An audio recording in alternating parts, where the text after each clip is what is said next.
Good evening and welcome to this Sunday evening's special edition of Sunday Settie. I am hold on. I am your host. Hold on here. Oh yes, Siam Marshall. Yes. And as I said, it's a special evening. It's a very special evening because lots of things happening this week, right? And so this afternoon we're going to talk about this week, the event of the year that is occurring this week. So, hey, welcome one and all. And as usual, I'm going to bring in my usual co host for this Sunday evening's, Sunday afternoon's program. And why not? Because the event we're going to be talking about is, after all, his event. And apart from having the usual Richard Byron Cox, we are going to be having a very extremely extra special guest on today's program. And you're going to see why he's special. Never been on this program before, never has been on any program that I've hosted, any of my programs, Sunday Setty or Up Late. But trust me, when you see us together, you're going to understand what I'm talking about. So, first of all, let me bring in Richard, and then I'll bring in our special guest for this evening. So, let's bring in Richard this evening. Richard, you're looking out kind of how you're looking refined, you're looking shy, you're looking all catchy. That's No, all. no. What's going on with you? The thing is that you're full of so much excitement. It just bubbles over. You You know know, what I mean? when I was in, Because you just full of excitement. listen, when I was in church, we used to sing a song, Jesus' love is a bubbling over. Our guest was coming in just now to that song. Jesus' love is a bubbling over. So we bubbling over. Hey, Narissa, good Yeah. afternoon to you. Thank you so much for joining. Always appreciate your company. Always appreciate your support. Thank you and welcome. Evan, good evening and welcome. And now for the special guest of the evening, drum roll.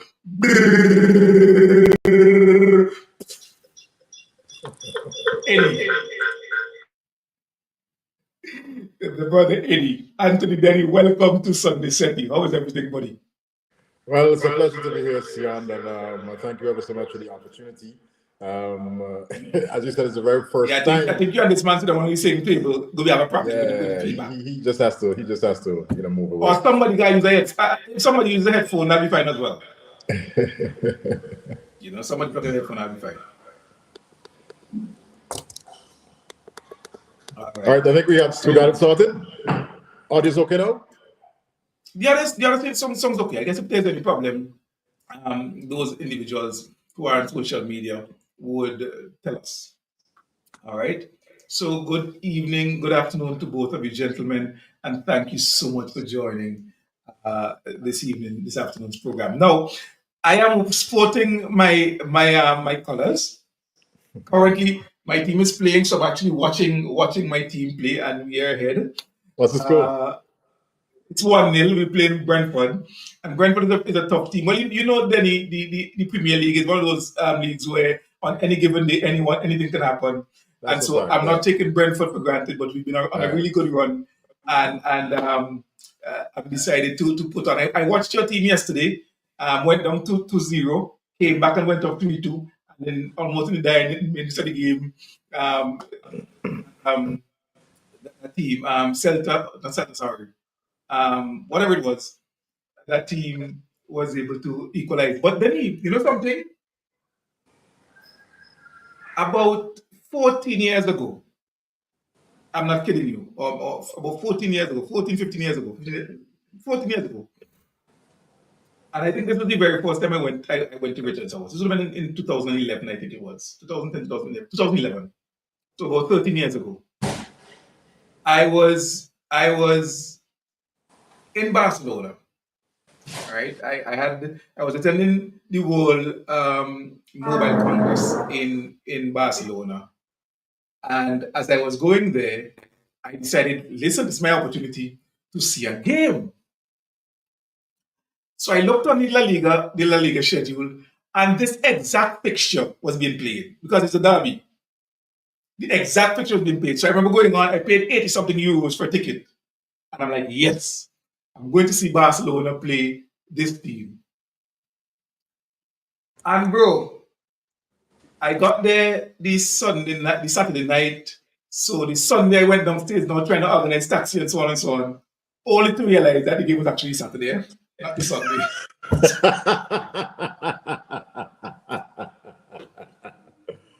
Wow. Oh, Listen, I could have kicked myself. You know what I'm saying?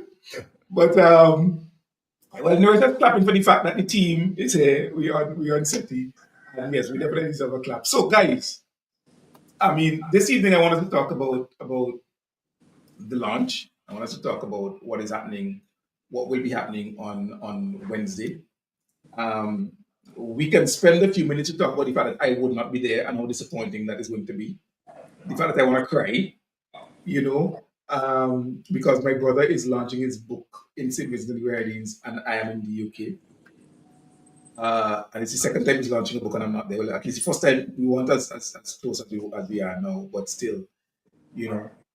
But there has been a lot of work, Denny, Richard, that has been put into where we are now, a few days away from the SVG launch of Pauline Bramble. But before we talk a little bit about Pauline Bramble specifically and the launch, let's talk a little bit about the Christmas vibe, because I'm not there for Christmas. And St. Vincent and the Grenadines has a special vibe at Christmas time, a vibe that is not present anywhere else in the world. I'm here in Birmingham, and they have Christmas. They have the Christmas markets. Richard, they have a German Christmas market in Birmingham. So there's help me out, man. Bratwurst, mit you know, and support I can get there. But still, it's nothing like the middle. What is the feeling, the general atmosphere like right now at home, guys? Well, maybe I can take it off from here, Sion. First of all, before I do get into that, I must take the opportunity to congratulate the under-20 St. Vincent and the Grenadines female football team. They played this afternoon against Jamaica under-20 and drew that game 1 goal apiece. It was a spirited performance by our young lasses. The goalkeeper had an outstanding game. As a matter of fact, she saved the penalty. So kudos to the young Vincentian lasses with a 1-1 draw this afternoon in Trinidad and Tobago as they took on Jamaica. Coming to the Christmas celebrations here in St. Vincent and the Grenadines, well, as you know, we have our very own unique way in which we celebrate Christmas. It's not seen anywhere across the globe, anywhere across the world, for that matter.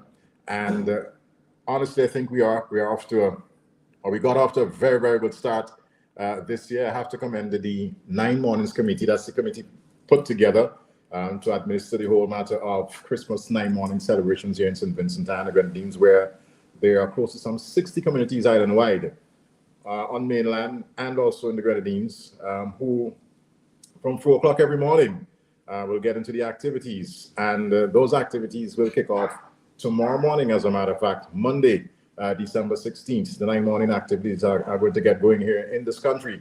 But, before that, I can say to you already that the lighten up, you can see what is happening across several communities, private businesses, persons with their own domestic homes. The buzz is definitely there. And talking about that buzz, in capital Kingstown, there is a hustle and a bustle that is already taking place. Friday, for that matter, was just absolutely crazy here in St. Vincent and the Grenadines in Kingstown.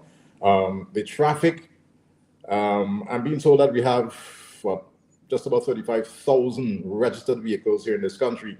And on Friday, it appeared to me, I don't know, Richard could tell me, but That you it looked like every single vehicle was in town on Friday. That was just the scenario, But things are looking up. This evening, as a matter of fact, we have a T20 international being played at the Arnesville playing field. West Indies taking on Bangladesh. As I speak now, there are persons who have journeyed into Kingstown to make sure that they get that Sunday shopping in. And that's Richard's phone going on. To get that Sunday shopping in. Well, I'm sure he's the busiest man in St. Vincent right now, so I'm not surprised that his phone is going off non-stop. Yeah, but that's making the point that they're wide cross section of persons who are in capital Kingston right now doing their Christmas shopping, want to finish that to get to the Arnesville playing field to witness the first of 3 T20 internationals here at the Arnesville playing field. A spectacle, as we know. I would put my head on the block and say the best cricket field in the Caribbean, and there might only be 1 or 2 others internationally.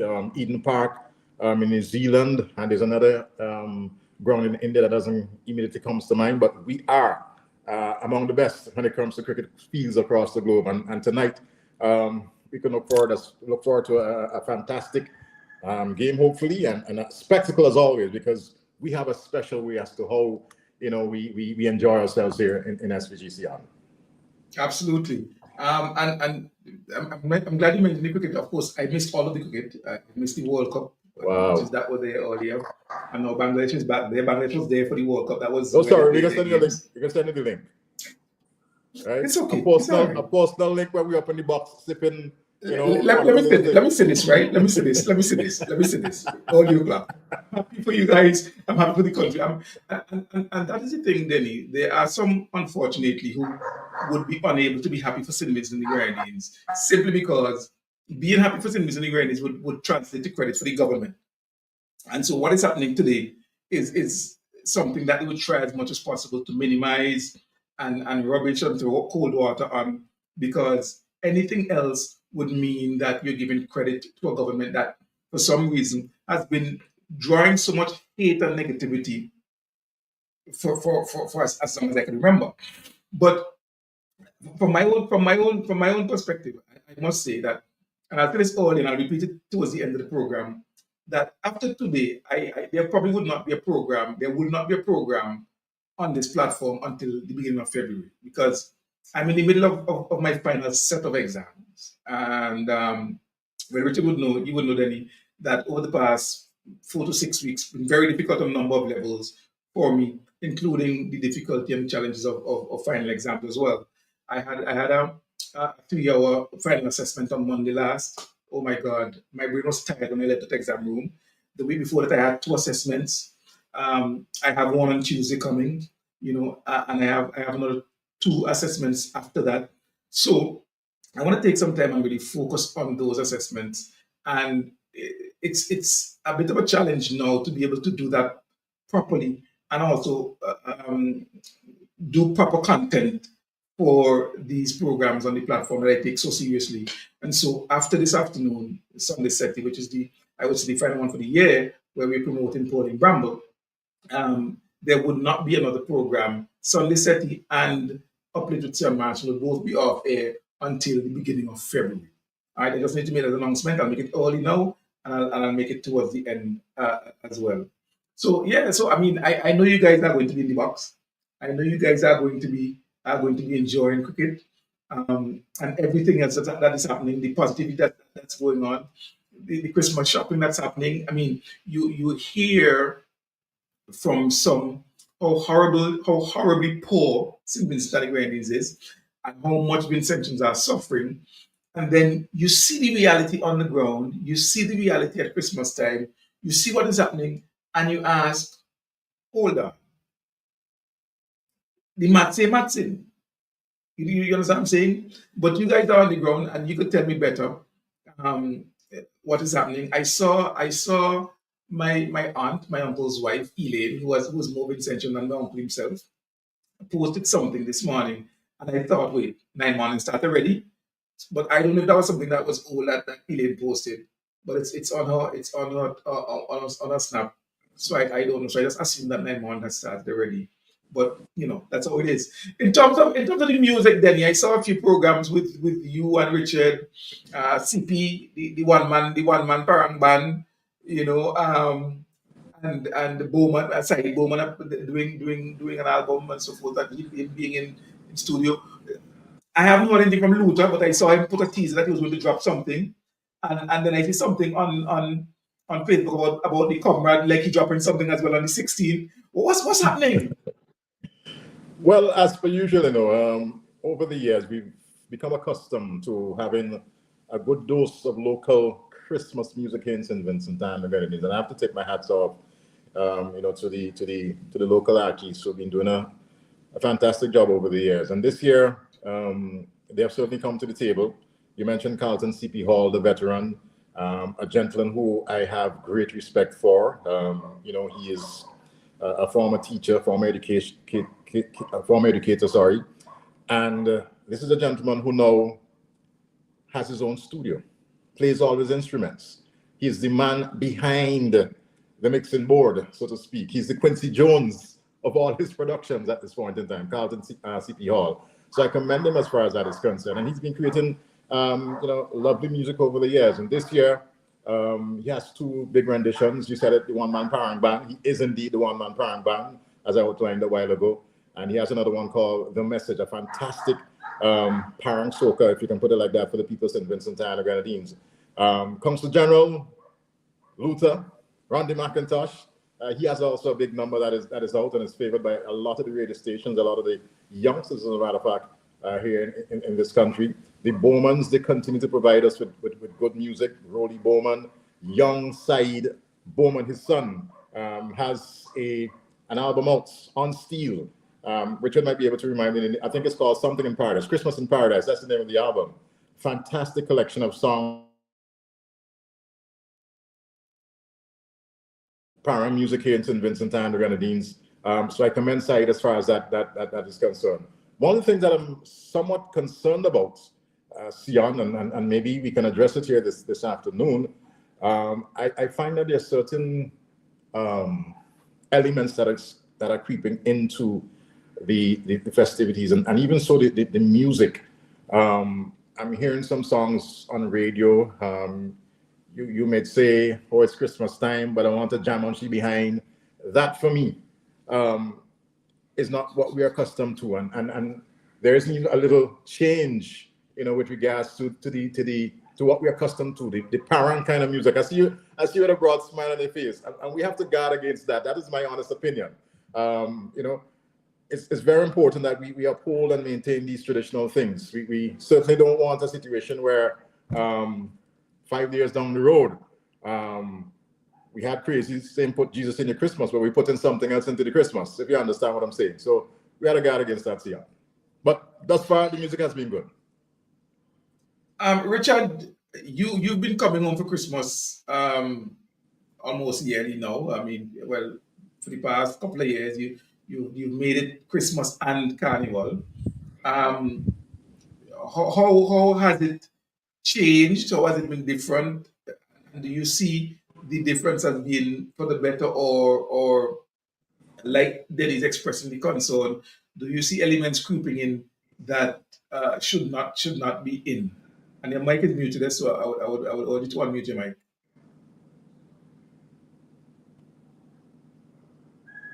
If I understood clearly the entire question, because I'm in another room from Denny, and trying to ensure that the echo doesn't work, but it seems that my internet. Yeah, so Denny would mute his mic when you go closer. That's fine.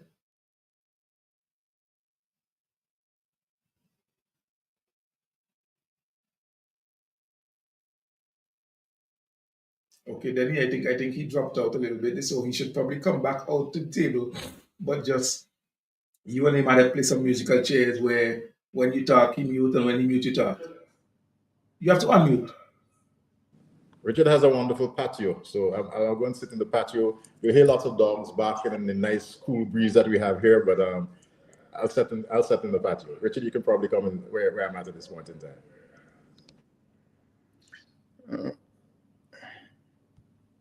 Richard, go ahead. Ian? Yes. Right. So yeah, the patio is outside, and the internet works there very well, but we were worried about the echo. Now I am not sure if I heard your question very well, but let me say this, that in my own view, the culture of St. Vincent and the Grenadines, the Christmas culture, and we have evolved to that level. It is a Christmas culture. It's not just the music. It's not just the shopping, but if you look at it carefully, there is a comprehensive package, if you want to put it that, of activities, that take place, and which comprises this entire Christmas culture. So you have the lighting up, okay, the 9 nights in the gardens. You have all the music which CP and others produce. You have the police band playing on the streets in different areas of the country. You have the 9 mornings of different forms, different expressions. Um, so to speak. So, for example, you have the greasy pig business out at Park Hill, and you have the goat Mm. race business somewhere else, and then you have stop 9 morning at the body sting, So you have all of this plethora of activities um, um, that take place in the country, and it makes for what I call the Christmas culture of St. Vincent and the Grenadines. Of course, as I said on the radio some time ago, the music, the season to start with the musicians, with the people who sing and so on. What is important, which you both have said, and which I think, for those who have not experienced a Vincentian Christmas of recent time, it is the atmosphere it brings, the feeling that it brings. Now, and that feeling is a particular kind of feeling. And you would recall saying that this happened. People used to say, "Boy, I start to feel the Christmas breeze." And once you see Yes, that breeze come yes, through yes, yes. yeah. Once you see that breeze come through there, then well, yeah, things are going to come about. So, things are changing. And then you have, as I said before, the whole 9 morning, which has its novenas, if you want to put it that. It's shows nouvelle, as we say in French. It's new things, such as the 9 morning train. You know what I mean? And Right.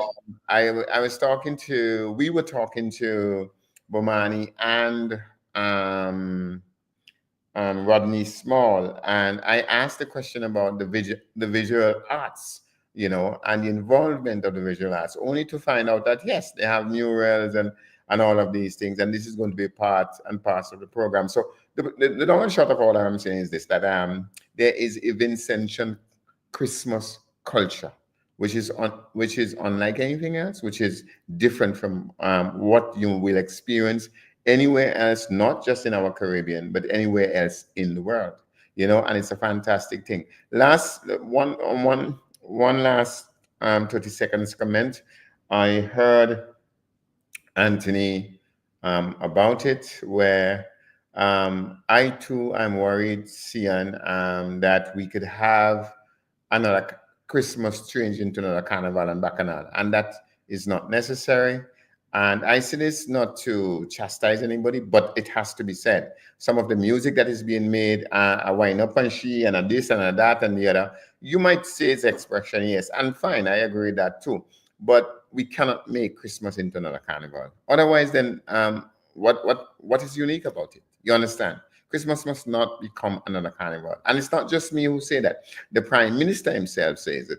And CP did sing a song about 2 years ago about turning Christmas into another carnival. And so that is a little fear that I have. You can't make everything. CN, you notice we have made funerals not just into a celebration of people's life, but into a bacchanal.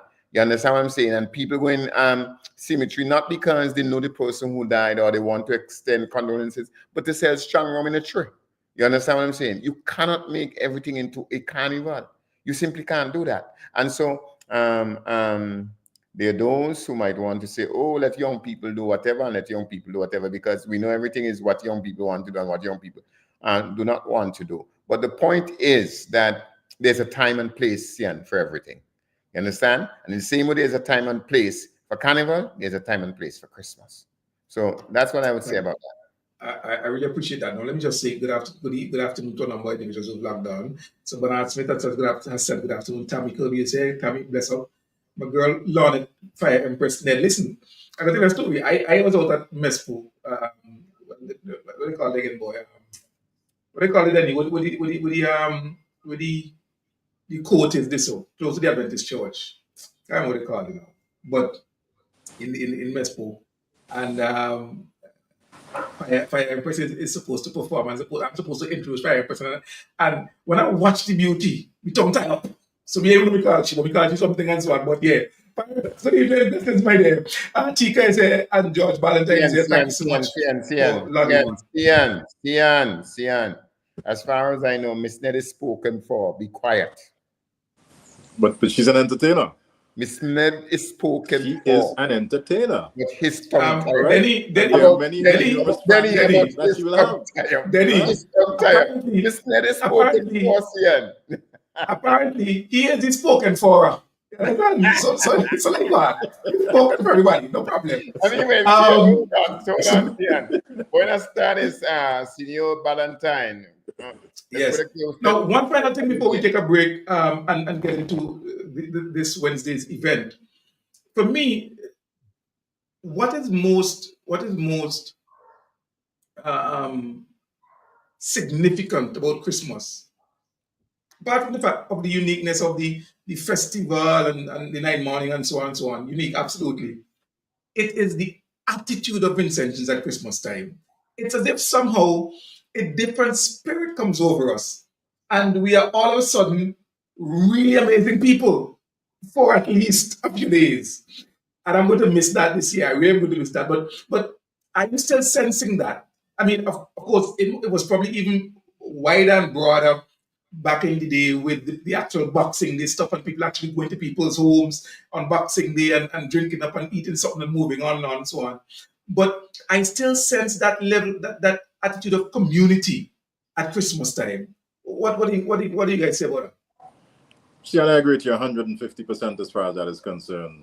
The way in which we celebrate Christmas gives us the opportunity, both for the community and at other levels, to come together as one common people, um, regardless of our, in this instance, the political affiliation. It doesn't matter, because the fact that, as you said, there is just something that is maybe just ingrained in us as to how we go about celebrating Christmas in St. Vincent and the Grenadines. And I personally wish that is something that perpetuate throughout the entire year. But as you said, it's only going to last for, well, a couple of weeks or whatever the case might be. But it is just a fantastic time to be here in St. Vincent and the Grenadines. The camaraderie, the love, the spirit in which we certainly go about celebrating it is just absolutely fantastic. Look, there was a scenario, when that happen? I believe it happened last Thursday, well, last Friday morning, as a matter of fact. Utter devastation at Heritage Square. The lights and all the fixtures and fittings and all that kind of stuff. I understand an individual who was mentally challenged walked through Heritage Square on that Friday morning and more or less just devastated everything. And the outpouring from the people of this country as to what personally took place was absolutely amazing. And today, just 2 days after that took place, and I have to take the opportunity to commend the 9 Mornings Committee again. They were out stringing the lights, putting together all the fixtures, getting the what is required back in place. It is just absolutely fantastic work. And as a matter of fact, there were even some persons from communities I noticed who made it their business to be there this morning to give assistance. And that just points out the fact that, we love the festival. Well, it is a festival, but we love the way in which we celebrate Christmas, and everybody just simply wants to see everything going fine as far as the celebration is concerned in SVG. Absolutely. If I may say this, I discussed the idea earlier of us having a peculiar Christmas culture. One of the things I am also concerned with is that this Christmas culture must not lose its culture of peace. You understand? So, in my own mind, me, Richard, in my own mind, I think as we build out this Christmas culture and as we offer it to the world, essential element of it must now be constantly driving home the message of peace. you know. And so the Christmas culture is incomplete if we don't, as Anthony and you have said, if we don't not just have these things that you're talking about, but reinforce them. You understand? Because when you have a culture of peace, these things are practiced. So in my own mind, St. Vincent always had a culture of peace. But let us not fool ourselves. The ugliness of violent crime, is something that we all should be concerned about. And I believe that Christmas is a time when we could reinforce that message of a culture of peace. And as you said, Anthony, we can preach that message in such a way that it is not just Christmas time, we should have a culture of peace, but the nation should be one built on a culture of peace, and that is something which is important, Cian, in my mind. And as light as it might seem to some, it is something fundamental, I think, that we need to pay attention to. I'm glad you raised that, Richard, because that was something I wanted to raise as we got to the final um, point of this segment, the final part of this segment, the issue of the violence. And apart from the violence, and the violence is troubling, absolutely troubling. People are being shot broad daylight. People are being shot at broad daylight, right in at school gas station down in Bottom Town and so forth. I mean, it really shows serious disregard for law and order, and one can only assume that the disregard for law and order is stemming from what the criminals perceive to be the inability to maintain law and order. Um, and for me, that screams for concern. And on top of that, you have what appears to be, again, the failures within the system to deal with traffic properly. So within a couple of days, you had fatalities arising out of road accidents. Now, I am not going to get into the specifics of wrong, right, recklessness, or what have you, but you have one situation where a minibus overturned and the conductor died, and in another situation you had a 13-year, 14-year-old child at the girls' high school losing a life in a traffic accident. These things must at some point say to everyone, including those who are able, who have both the mandate and the power to address them, that listen, something has to be done. Yeah. And then as you go into Christmas season, when people are going to be walking through town, when they're going to have large crowds, the last thing you want is for some gangster boy to spot some gangster boy and thing break out in town in a crowded area, and bystanders who are just trying to shop get caught up. I mean, it really the possibilities and probabilities are endless, and we have to look at where things are, and have a serious reflection that something has to be done, because as it is right now, it's not sustainable, and it doesn't give the confidence in everyday Vincentians that we have a security force that is able to protect us and keep us safe. Well, I'm at home, Denny.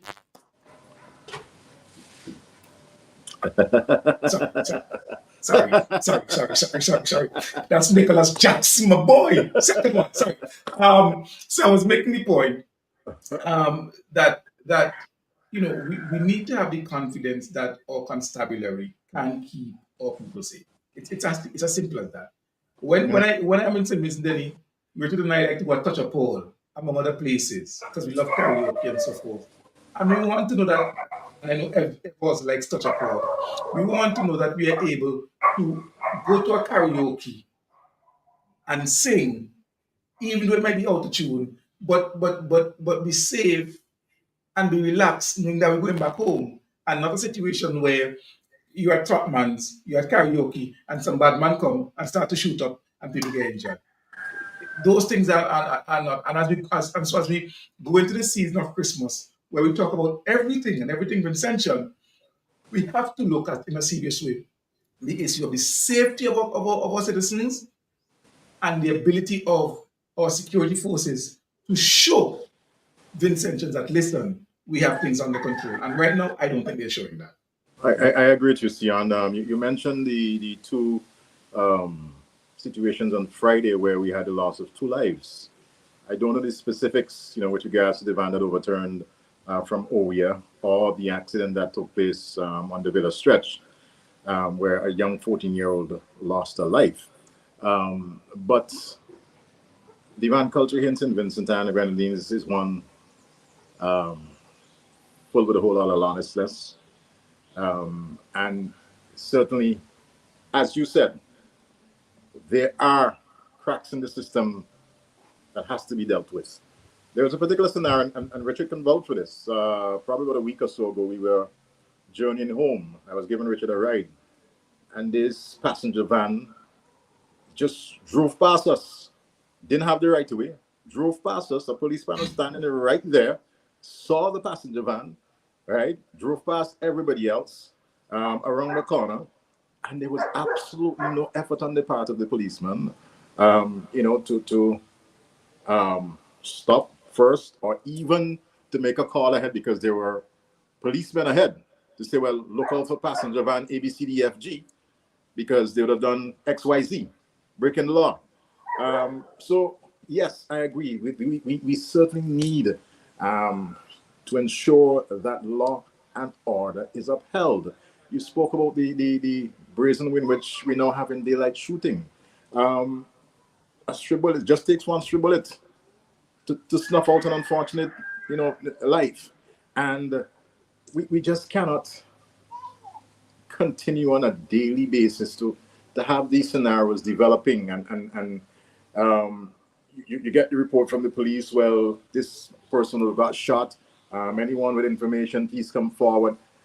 There has to be more, and there must be more done by the constabulary. Of course, the citizens have a role to play. We all have a role to play.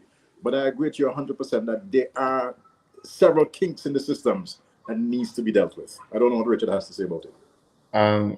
This is why, I come to the issue of culture and what sort of culture we have as a people.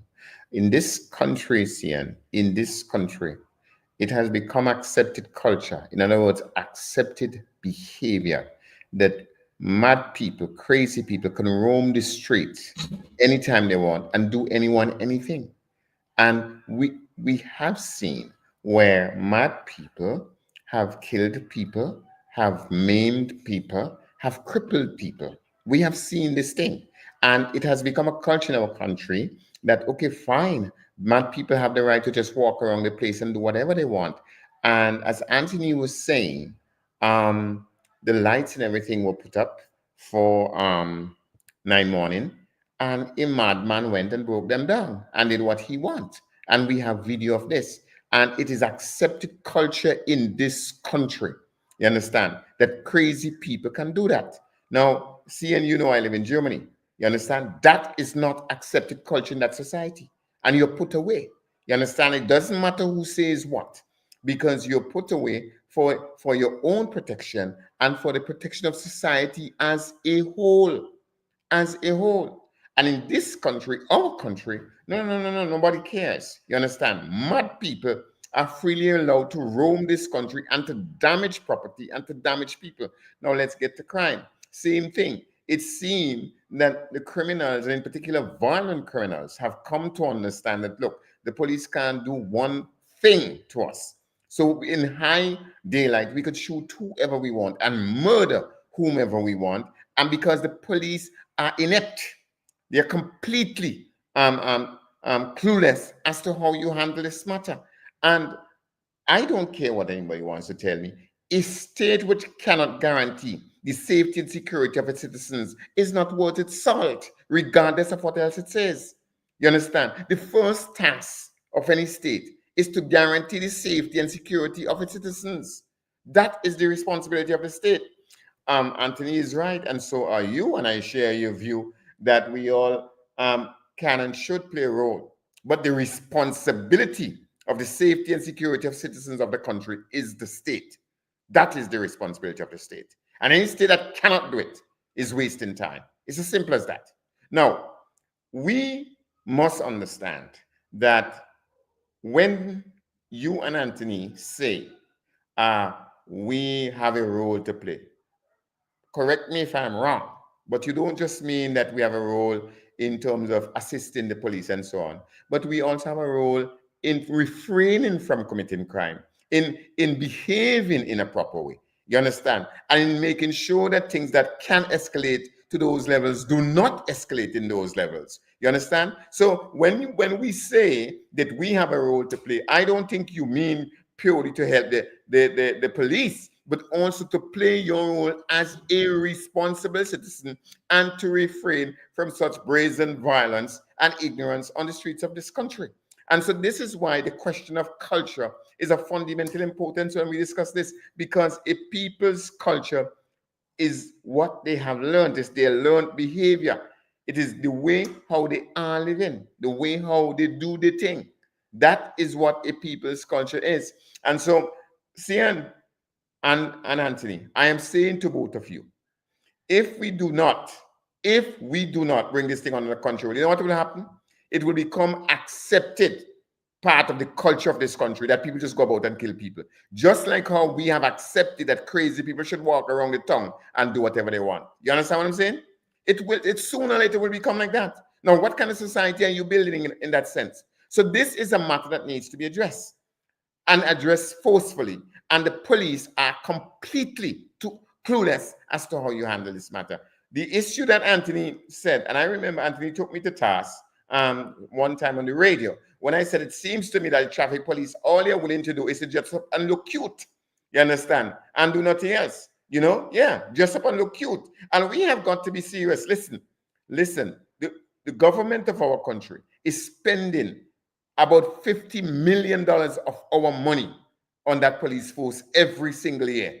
We must get some sort of result for our money. No, I mean, and I would end on this by making the point that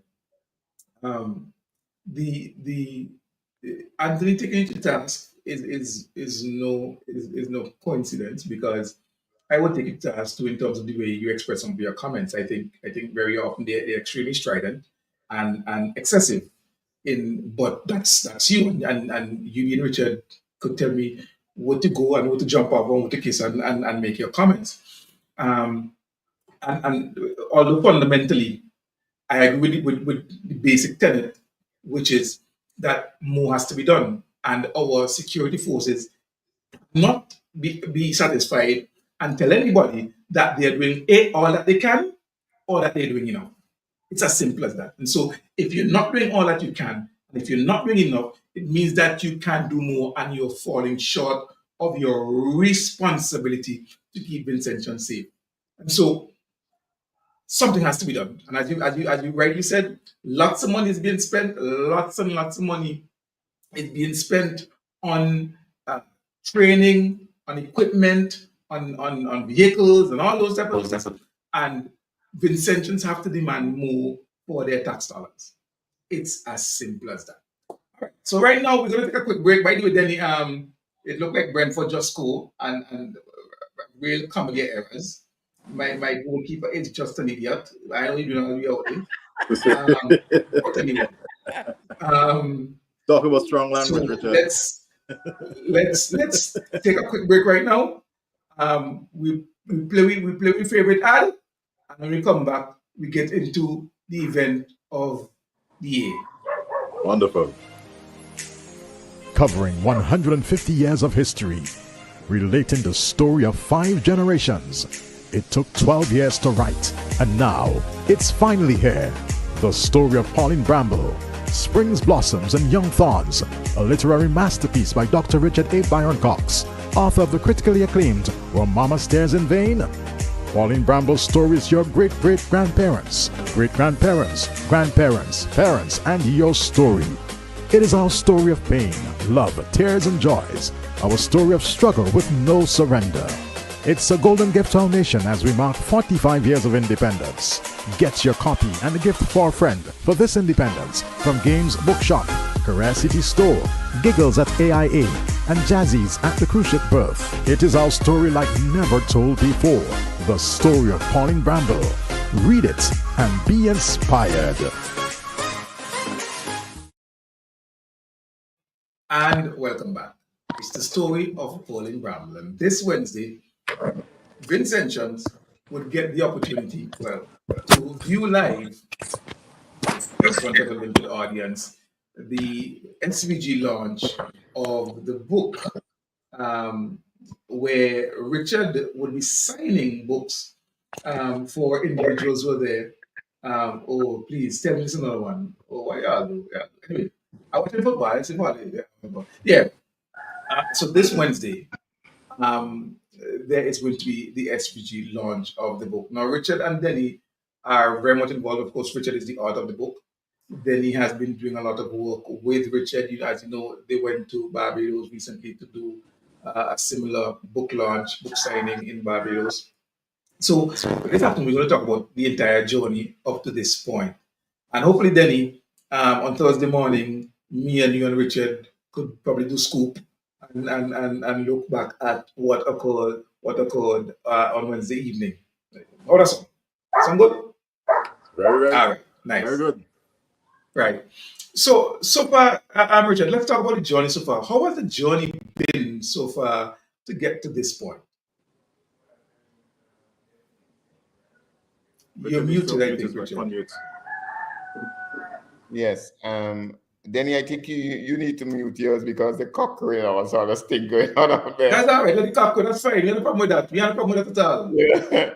But the thing is that as I was saying, there are two parts to this: writing up the book itself, and where we are now in terms of promotion of the book. So there are two processes: writing, which is completed, and promotion, which is now ongoing and which is bringing the book to the world. Writing is, for me, a rather easy thing. I have never struggled to write in my life. I simply sit down and I write the book on paper because it is firstly written in my head. So it's just a matter of putting what I have in my head down on paper. So writing the book was not a difficult thing. However, because I wanted to be historically correct and accurate, and because I was working at the United Nations doing a rather high-powered job, which demanded a lot of my time, my book was written in the afternoons, when I'm tired, when I'm over with a day's job and so on and so forth. And so it took 12 years to write. It also took those 12 years because of research, I did a lot of research to get things right, and I had the help. When I say the help, I asked a lot of historians questions to be precise. Among those, the two most important were the late Dr. Kenneth John and Dr. Cleve, and presently Dr. Cleve Scott, who is much alive and well. And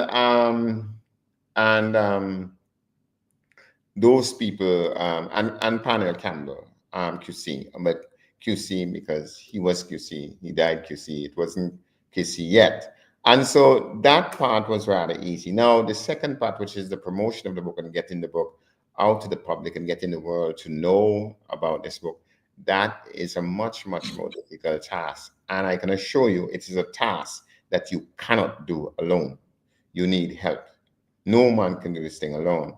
And so this is where people like yourself and Anthony and others come into great play, because without your support, I cannot get this thing done. Now, as you have said, we're going to launch the book on the 18th, which is Wednesday, this coming Wednesday, the national launch here in St. Vincent. There have been launches in Barbados and there have been launches in Canada.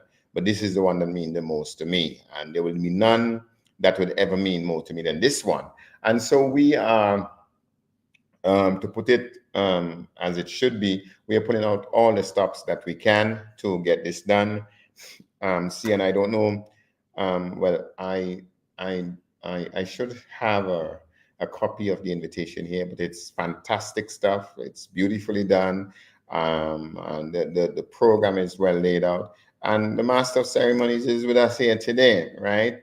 But he is more than Master of Ceremonies. He is really and truly what people would call your right hand in getting things done. And without Anthony's help, I will not be able to do this in the way I want it done.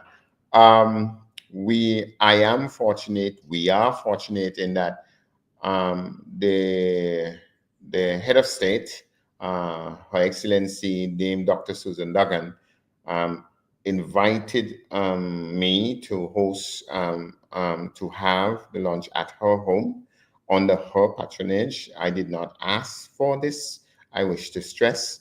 I went to Her Excellency and asked that it be held under her auspices.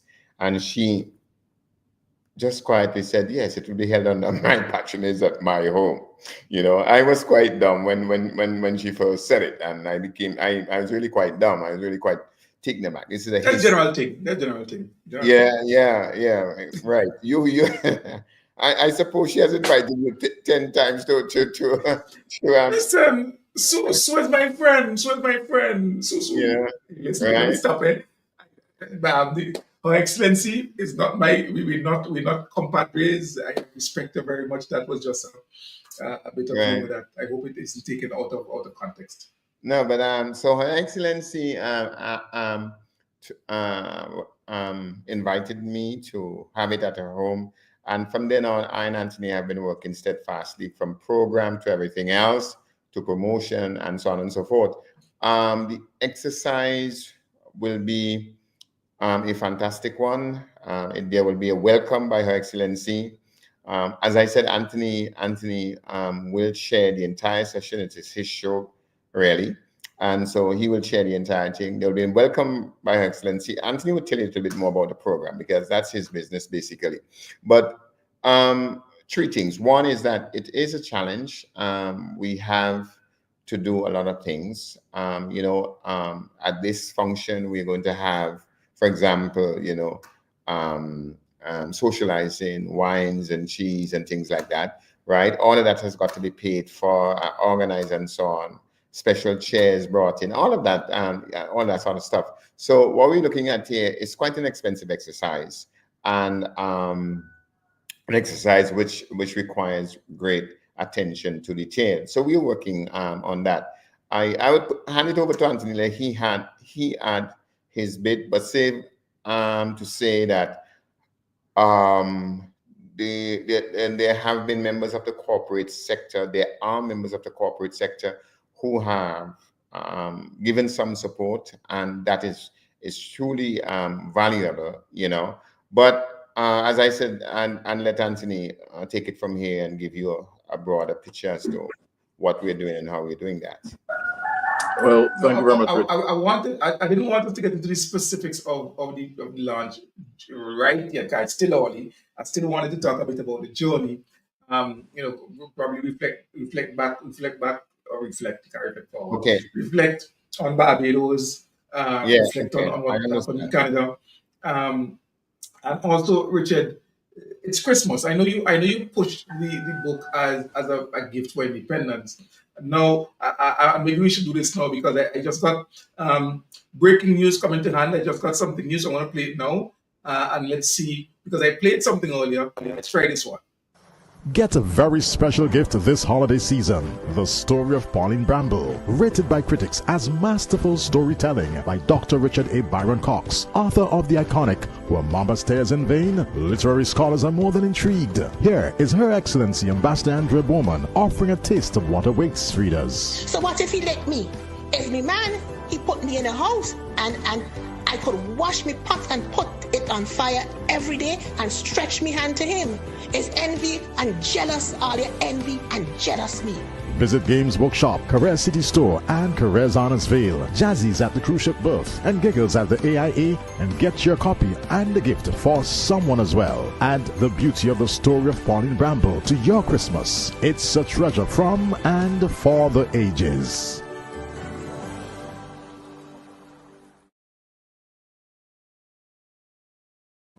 I said, listen to me. Come on, my business. Then you seem to be the voice of Pauline Bramble, But now you're promoting it now as generally speaking, as a gift. Yes. We know people don't read. But how has that been going though, in terms of people's readiness to purchase a book that is not required reading? It's not a textbook that you have to buy for a child. It's not a textbook for secondary school or university. It's a book that it's entertainment reading, as it were. How has that been going? Okay. Now, as you said, well, firstly, let me say that the book came out to the public at the end of August, and the promotion began early in September, basically. And I have spent 1 month in Canada where I did promotions in 3 cities there. And that really went very well. Very well. I cannot complain. All the books I took there was sold, but outside of that, I had to make 2 special orders because the books were not enough, you know. So it did very well there. I was very happy with that. Needless to say, Cian, none of this can ever. This is a situation where the dance can't pay for the light. You know, none of that meets in any way the expenses that I have to undergo. So, for example, going to Canada, I paid my ticket cost $6,000. Right? You have to sell an ocean of books to be able to recruit that kind of money. But that aside, that aside, it has been a tremendous thing. Now, you said a very important thing, and which we all know: a book, unless it's But Richard, let me just interrupt you though, and I have to say this because it's a point that you're making. So I have to now come to the point. This is a choice that you made because you had other offers where you wouldn't have to go to Canada and you wouldn't have to pay ticket, but you get a smaller cut of the proceeds of the book, and you decided, no, I ain't doing that. I am going to I will publish my book myself, and I will take on the headache of marketing and so on and so on. So this is the choice that you decided to go with, as opposed to having that done with other publishers. Not so? Well, yes, you're right. Very right in the sense that I refuse to accept the deals which were offered to me by various publishers. But even if I did accept those deals, I am absolutely certain, because I've done the research, that they would not have promoted my book the way it ought to be promoted. And so I realized that I had to do this myself. I learned this from Beckett, actually, Calypsonian Dr. Alston Beckett Cyrus. He once said what he learned in the business was to do for self. You had to do for yourself. And so I learned that, and I took his lesson to heart. And so I did that, yes. But I'm certain, Cian, absolutely certain that what I did was the right thing. Outside of that, I have to believe in myself. I cannot demand that you or Anthony or anyone else believe in what I'm doing, you know, and should invest in it. And I am afraid of investing in my own work. This does not make any sense to me. So I think that decision was right. That was the right decision to take.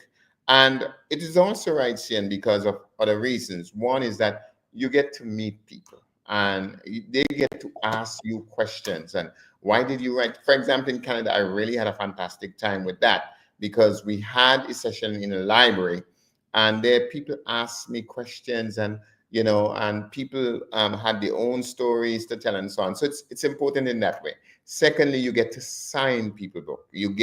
People get a signed book from the author saying thank you, or saying, you know, with appreciation, or whatever you want to express as an author. So I think that is another important factor. The other thing is, in when you do it in this way, somehow or the other, your personality becomes tied in one way or the other with the whole exercise. In other words, people know who is really behind this book, you know, and see you in action and get a deeper appreciation of who you are as a writer. So I think all of those things, bearing all of those things in mind, I think I did make the right decision, the only decision I could have made. So Canada was really a fantastic period. As I say, the money was made, a lot of money was lost, but it was fantastic. And then we went to Barbados. Anthony was there and helped a lot in. He was key in helping me to get a lot of things done. So he made the contact with Dr. Cleve Scott, and I was able to get onto CBC TV, onto one of the main radio stations in the country, and the book was launched at UE. Again, the turnout to the launch itself was not very good. I was not happy with that. I was disappointed, I must say, with it, but I was not discouraged. I was not dissuaded. I was not, disillusioned, so to put it. I was not discouraged in any way. But outside of the attendance on the night, I think it was fantastic. I got the chance to lecture at UE. I got the chance to lecture at the Lodge School, which is the oldest school in Barbados. Anthony has pictures of those things, and it was a fantastic exercise. Anthony was at that one, so he might want to share his own view on it, because he did a review for that exercise as well. So he might want to share some of that. Anthony. Well, thank you very much, Richard. But first and foremost, before I do address that, Sion, and I believe you should know this by now. I've just sent you some photos. That's why I was Yes. a little off, and you can probably feature those photos as we speak. But this historical novel, which encompasses some 150 years, 5 decades, it took Dr. Richard Byron Cox, as he said, some 12 years to write. And I really and truly respect the dedication and the work, the tremendous amount of work put in by Dr. Richard Byron Cox. I mean, he said to me there were instances where he had to call Dr. Cleve Scott or some expert in a specific field to certainly verify and guarantee that the information that he's putting out in this novel is correct. And I salute him as far as that is concerned. This is not, it's not a fiction that is being put together, a historical novel. And you are going to certainly witness characters going through various scenarios that your great-grandmother, your great-great-grandfather, your grandmother, and even possibly you would have experienced over the years. Reading the novel in itself, immediately past pictures of St. Vincent and the Grenadines come to mind. You can say, well, boy, we did by the market, talk about crocus bag with ground provision on the street and that kind of stuff. 2x4, or spoke about Mrs. Rhodes' shop in a particular area. And the way in which it is written, everything just simply comes to mind as one grand picture. And I commend him as far as that is concerned. That in itself makes this novel a must-read. There's no question as far as that is concerned. And yes, we are in an era where we're in the whole matter of fast food consumption, and we take little or no time, to read novels and things of that nature. But there is that sector, whether here in St. Vincent and the Grenadines or on the international stage, that's still engaged in such. And I must say that Dr. Richard Byron Cox, certainly for those who have thus far read this novel, he's whet the appetite, for even more reading to take place. And commendation is due to him as far as that is concerned. And I urge the people here in St. Vincent and the Grenadines and those abroad, if you haven't yet, pick up a copy of this. It's available on Amazon.com.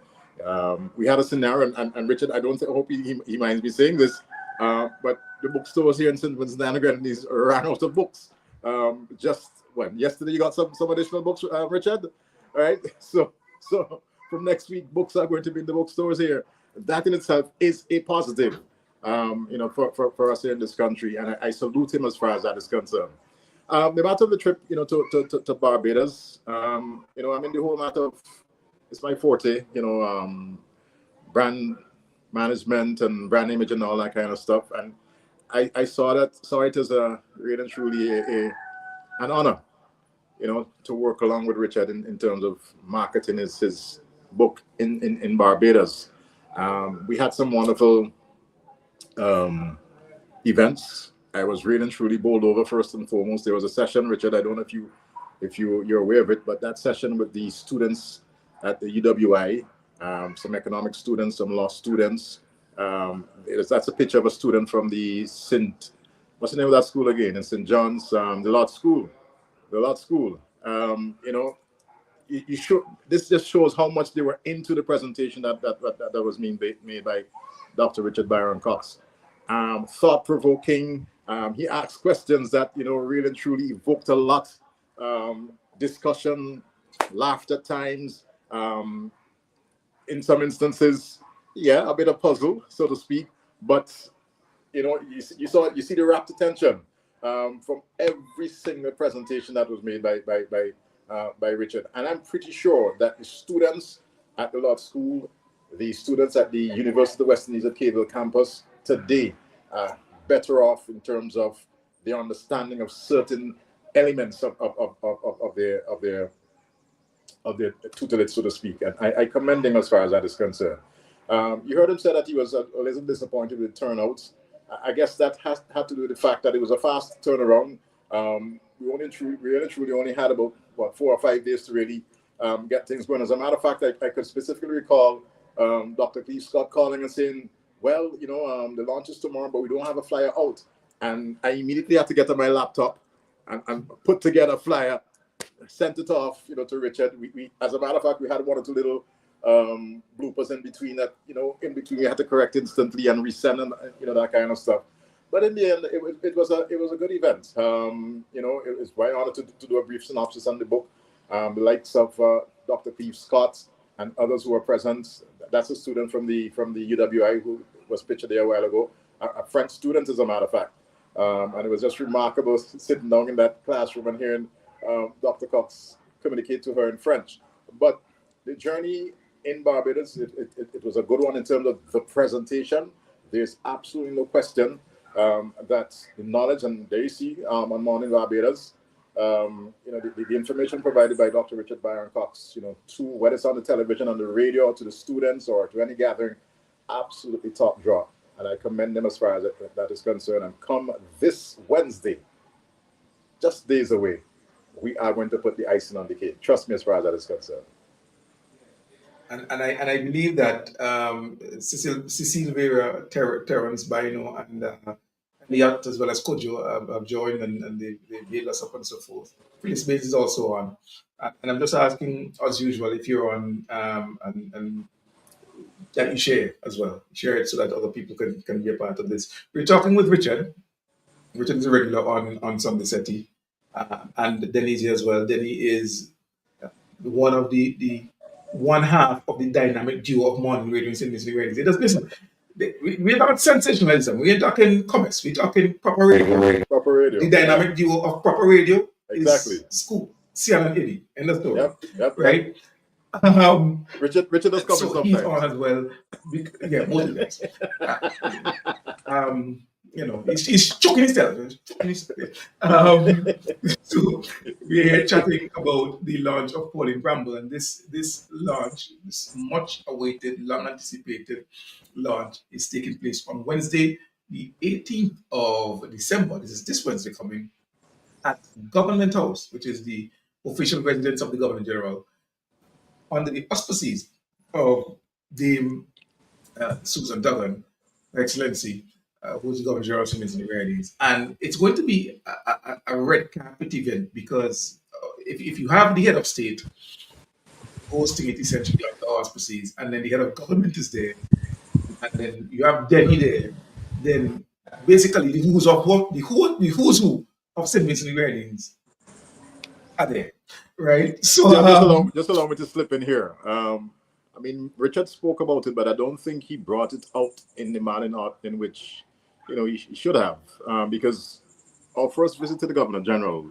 I remember him saying to me, I really and truly hope that she accepts that we hold this launch under her auspices. And the intention was for the event to be held at another location, maybe the Kingston Methodist Church Hall or some other location for that matter. And I sat there with him in the Governor General's office. And when he mentioned to her, ma'am, I would like for this event to be held under your auspices, And she said, you can have it here under my patronage. And this is no lie. Richard absolutely just went back in the seat. And yes, he looked at me, he was like, dumb. For the first time in the war, in the first time in life, he couldn't say nothing. First time. First time in life, he couldn't talk. Okay, I see what you mean. I see what you mean. So this in itself is just absolutely remarkable. This is historical, It is the first time that any novel, any book, any journal, whatever it is, any written piece Work is being launched at Government House. And that in itself is a remarkable feat. And I must congratulate the brother as far as that is concerned. That being the case, I know that there might be persons who are looking on and say, well, I can't miss this event. Unfortunately, because of the limited space that is available at Government House, you can only attend by invitation.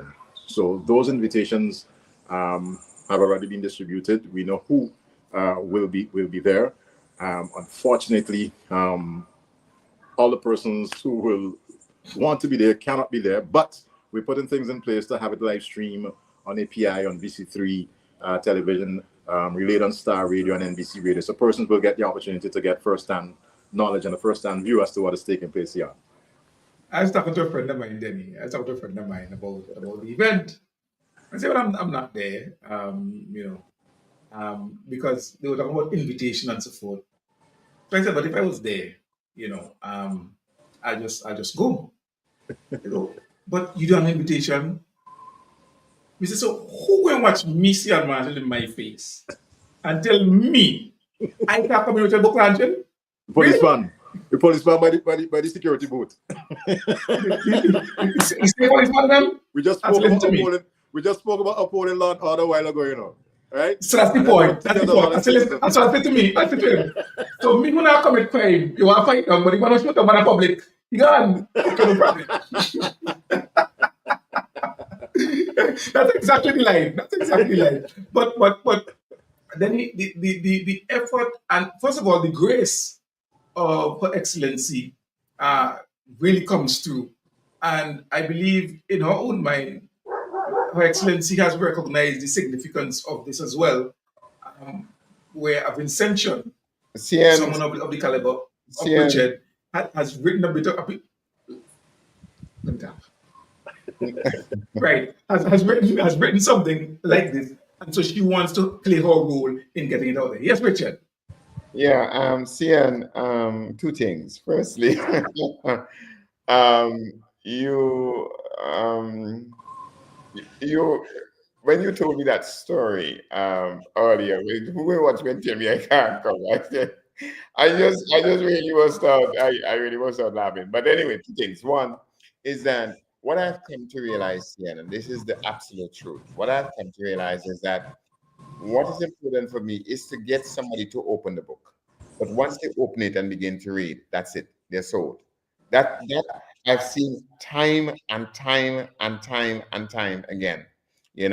So that's the first thing. The second thing that I want to say in relation to this is that we deciding who should come and who should not come was not a very simple thing to do. And Auntie Jenny will tell you that after the head of state had said, okay, it will be held on our patronage, I said to the head of state, I said, Your Excellency, how many space should I reserve for you, for your special guest? She said, oh, not really. It's being held at your house, so So she said, okay, 4 spaces. I said, all right, I would reserve 6. She said, no, 4 spaces is fine, right? Next thing now, the invitations are printed and we go up to inform her and to bring up to date. And I said to Her Excellency, I said, Your Excellency, how many spaces would you like to have? 10.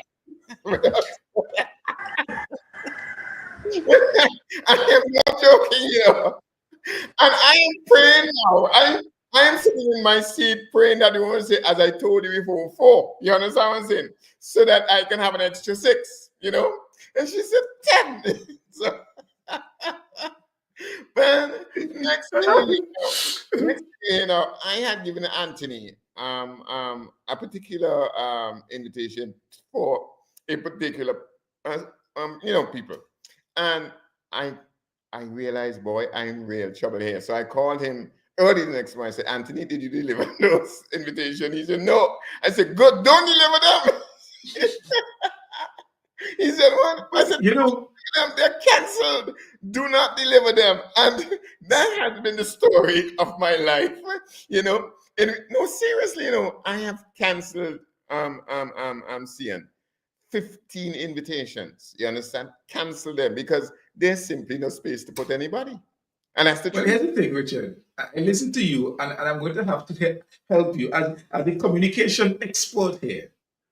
And I use the word export because I remember I was invited, as you know, recently by a professor of mine to do his inaugural lecture, and I spoke and I did some work, and he had to tell the university, this guy is not just any random guy. This guy is a comms expert, and if the professor says I'm an expert, I'm an expert.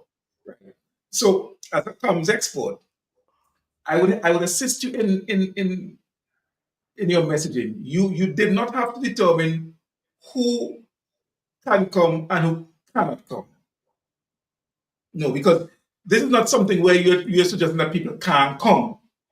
You are suggesting you are determining who would be there in person and who would look at it live on TV. Okay? Let it not be said that you rejected or refused anybody from coming. You No, gave the options. Some no, in person and yeah, some are able to look at it on no. television. Now I accept that and agree with that totally. But I can't lie all the time, and I can't be No, no, no, delivered. you're lying, you're lying. Those who are not, No, those who are no, not given an invitation are invited to watch it on TV. no. What I'm saying when I say I can't lie I know all the what you mean. I know what you're saying. time. I know Now, exactly what but you're then saying. the journey. I think Anthony will agree with me that even if we had our little challenges here and so on there, the journey in Barbados was an exciting, interesting. I mean, we really had a good time. At least I had a very, very, very good time. And um, Anthony, he will have to speak for himself. But from my standpoint, from what I could see, he truly also had a fantastic experience in the launch of in Barbados. Canada, as I said, was fantastic. Here in St. Vincent, Sian, this is home and this is the national launch. This means more to me than anything else. And I, as you have said and Anthony has said, this is a historic moment, and I'm honored that Her Excellency has decided to have the launch at her home.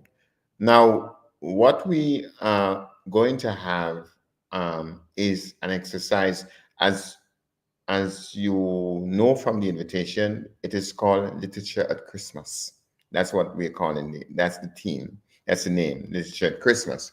And you are correct in that when the book came out, it came out around just before independence. And so we advertised and promoted the book as a gift for independence, particularly. But it's a gift to our nation as well for any time. And so for the Christmas, I think we couldn't have a launch at a better time, for this book at this Christmas time. And the story of Pauline Bramble is a story of salvation and redemption as well, just as the Bible story about Christ, if you believe in the Bible, is a story of salvation and redemption. So it fits right into the theme of Christmas. I am looking forward to the exercise because apart from a welcome by Her Excellency, we are recognizing 4 persons who have contributed to culture and the arts in St. Vincent. And outside of that, there will be a final word from Prime Minister Gonzalez as well. But the feature, of course, in the evening, in terms of the book itself, will be a discussion between Her Excellency Andrea Bowman, who, as you know, Cian is a literary scholar and critic, and our friend Kirk de Silva, an accountant, but a man very well read and a man who loves literature. And if I may drop a little And he's secret also to an author. He has also written yes, right, right. stuff. And he has a fantastic book coming out sometime in the near future. I'd let him talk about that whenever you interview him or whatever, because I'm sure you will interview him, Of CM, course. on this matter. And but it's a fantastic book. I have read it myself. Fantastic piece of work. And so he will be there. So the three of us will be discussing this. As you know, as you may recall, Cian, I had intentions of having the former Deputy Foreign Minister of Cuba here to discuss, who is a prolific writer, a diplomat, okay, and a former ambassador of Cuba to the United Nations, and also a former deputy foreign minister of the country. But he could not come because he had obligations in Cuba. And so what he did was to write a presentation which will be read by the present ambassador of Cuba during the program. He would read what this writer, what this former deputy foreign minister has written. So, and we're looking forward to needing a socialization, some wine, cheese, and things like that, while we do some signing as well. What's his name? Darren Andrews. Andrews will be providing music throughout the event for us. It's Daron, not Darren. Daron, yes, you're absolutely right. Daron, absolutely right. I realized that when we had to send him the invitation, that his name is Daron, you know. And so it's all of that. And as Anthony said, he is making the arrangements. We are making the arrangements to have all of this broadcast live via NBC, VC3, and Star Radio. Right. And so it will be transmitted via the internet live. So the whole world, anyone who wants to be part of it, can be part of it. Yeah. Um, Uh, just to sit off, Sion, Richard yes, tell me. mentioned the contribution to be made by the former Cuban ambassador. It is Richard, right? Deputy Foreign Minister. I Cuban had Foreign Minister and Ambassador, yes. right. I had the opportunity to actually read that piece of writing. Not going to say anything about it, but just to say it's going to be a defining moment in Wednesday's launch. Well written. It is a piece of writing that epitomizes who Dr. Richard Barron Cox is, and I was absolutely blown away by what I read. As I said, I'm not going to disclose anything at this point in time, but for me, it is going to be a defining moment of the launch. And persons, whether you're there physically or you're looking at it on the live stream or listening to it on the radio, trust me, I really and truly believe you'll have the same feeling. Now, the idea, Richard, is for us to take Pauline Bramble to the world. A biblical quote says that in your evangelism, my mother, if she's watching, would know the specific text. Gemma and Jill should know it as well, and I know Jill is watching. You must start first in Samaria. Start first at home, right? Before you take it to the world. How do you feel, first of all, about Pauline Bramble being accepted at home? Now, you're doing your part in terms of getting it in the hands of regular Vincentians through the bookstores.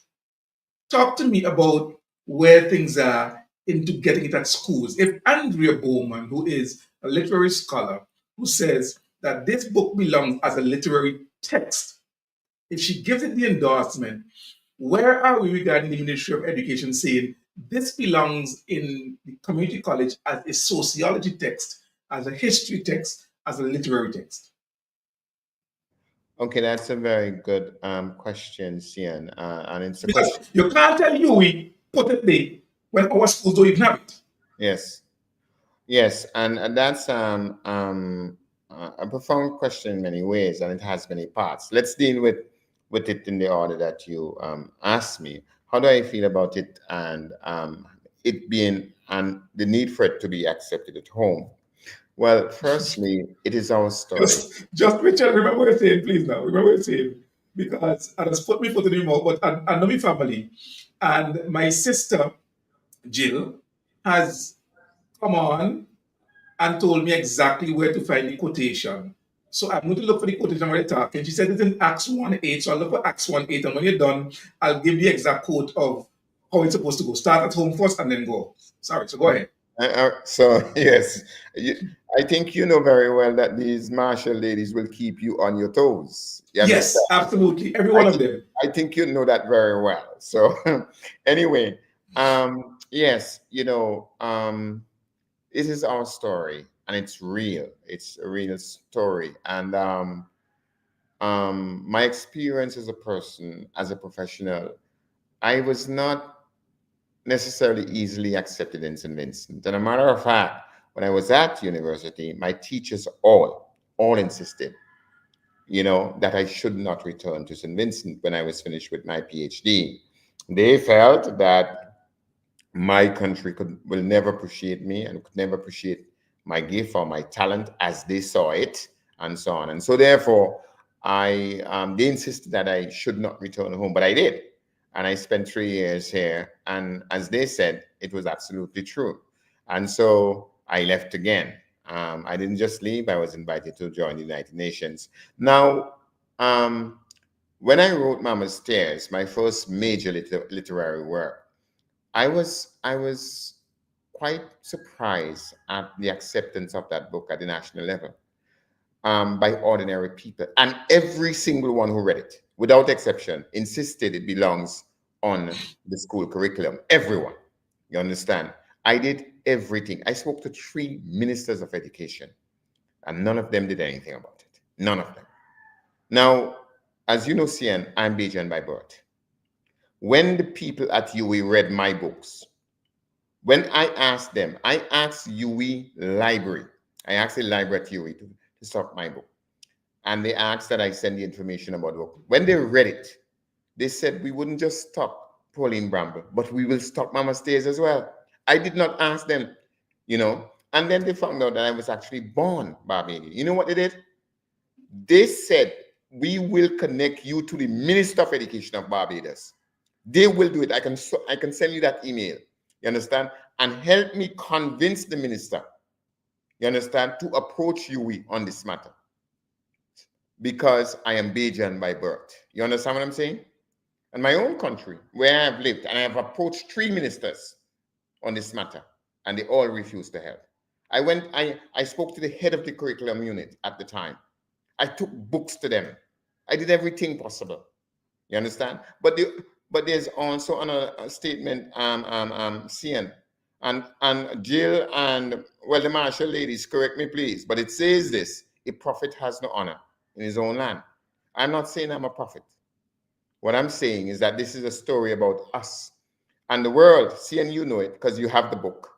You read parts of the manuscript and you have the finished product, and the world, people from around the world has said it's a magnificent piece of literature. It belongs in world literature, but my country can't see that. That is a bit disappointing, but be that as it may, CN, be that as it may, I am not, while I'm disappointed, I am not dissuaded. I am not discouraged. I am not defeated. You understand? No, and cannot be, because I'm sure that Mama's Tears and Pauline Bramble will stand the test of time. It is only a matter of time. It will happen. Now, let me go on, because I don't want anybody to feel that this is doom and gloom or whatever. The response of Vincentians, both home and abroad, has been magnificent. If I want to say anything else, I would be lying. It has been one bookshop, CN. So in 1 month, 32 copies of that book. And that was not the biggest sale of that month. You understand what I'm saying?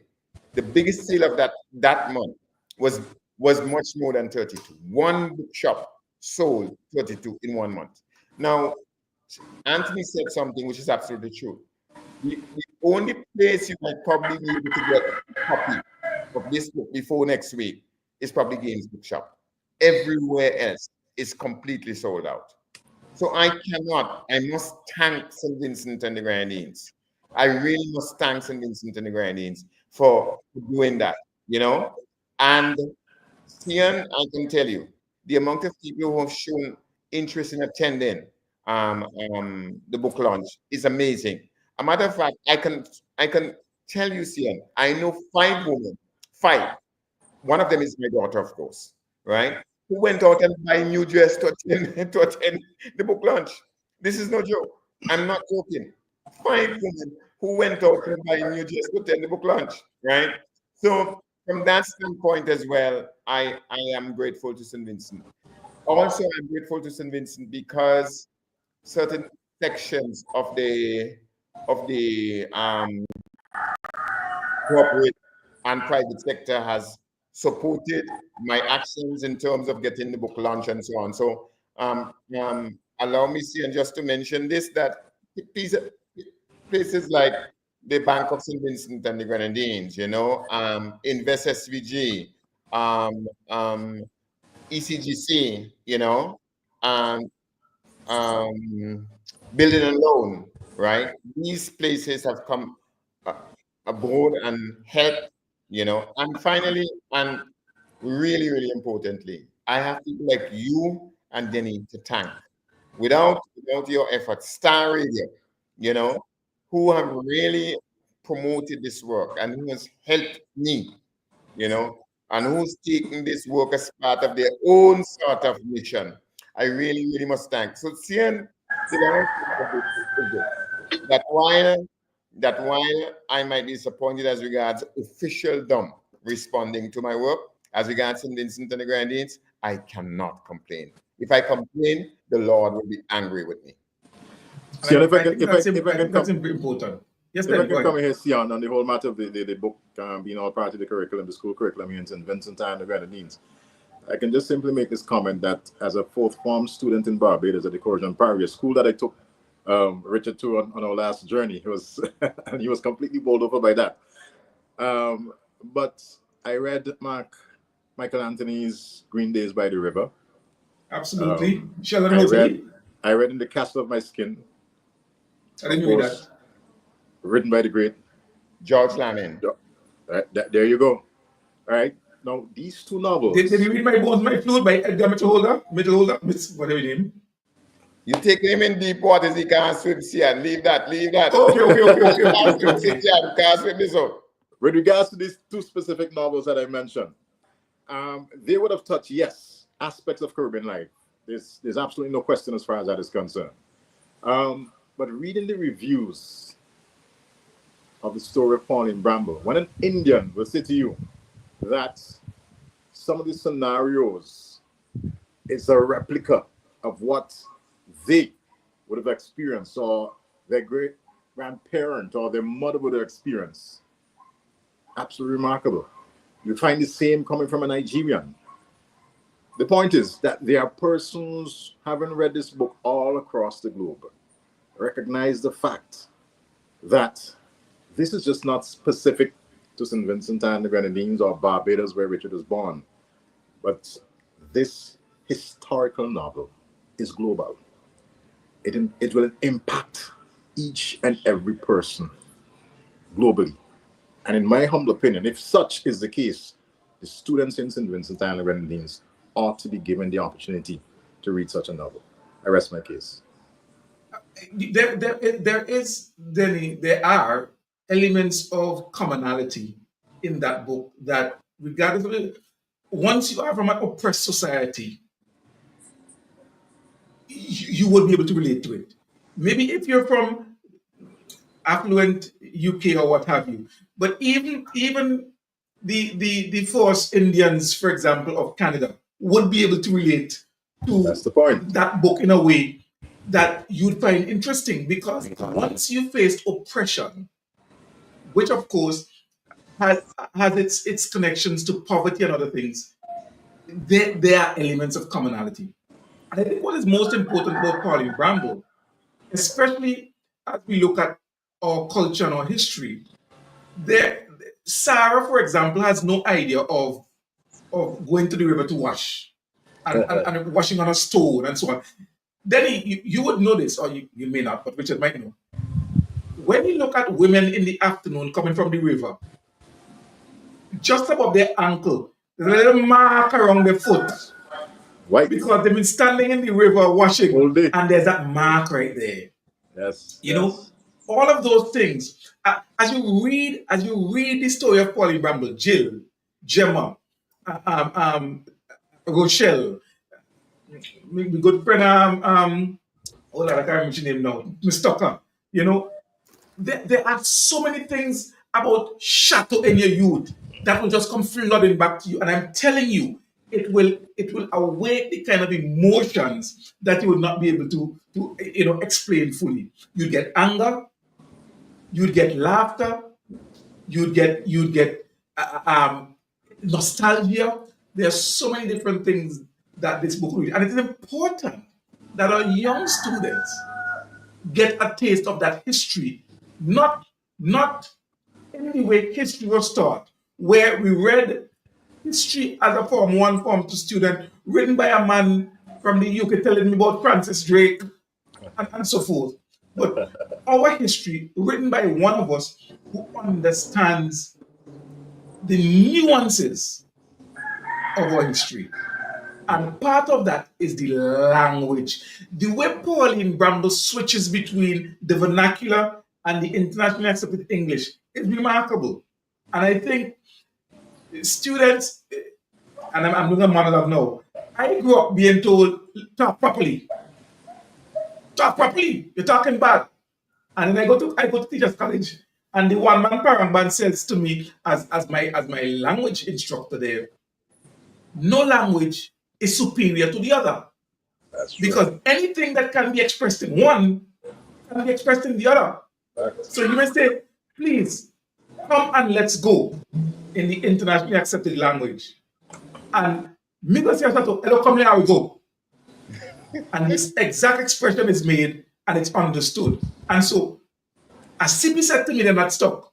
It's not about erasing the vernacular, it's understanding when it's appropriate and being able to switch. So I always tell people, if you hear me at Chateau, you would not believe it's the same person at school, or it's the same person speaking at the UN, or the same person speaking on the rostrum. And I think, as I wrap my monologue up, I think that is the part of Pauline Bramble that must be exposed, especially to our literature students at the college, to our sociology students at the college, to our communication students at the college, to our history students at the college. It is a travesty that none of these books, neither Mama Stairs nor Pauline Bramble, is already in the curriculum at the college. Yeah. And I rest. All right. Cian, if I may, Anthony, you mentioned about Indians and so on being able to relate to this book. If you look at the book itself, Cian, you might have a copy of it with you there. I'm not sure. But if you look at it, you would see, for example, that the book has been reviewed by Germans and British people and so on as well, you know, and they all relate to it deeply. No matter of fact, I can call her name, a lady called Jackie West, who is a British white woman who has nothing to do with Caribbean people and Caribbean history. And she identified with the book from a personal and familiar standpoint. You understand? And she said, these things happened in my family. You understand? These things happened in my family. This is a British white woman. A German sociologist and blogger, as you know, he claims, look, this is a story that everybody needs to read. It doesn't matter where you are and which color of your skin. You see, so it is a story that everybody can relate to. Secondly, we CN, as you have said, and that is important. We in our Caribbean, the history that we were taught is a very statistical and atmospheric sort of thing. It doesn't deal with the human suffering that we went through as a people and why we are here today. And so I think that what I do in my work is to expose where we came from and how it made us into what we are. But more than anything else, I think my work inspires people. You understand? and say to you that, okay, this is the past we came from, but we're standing on giant shoulders now. So there's much more that we can achieve. And that is why I want to come to a simple thing.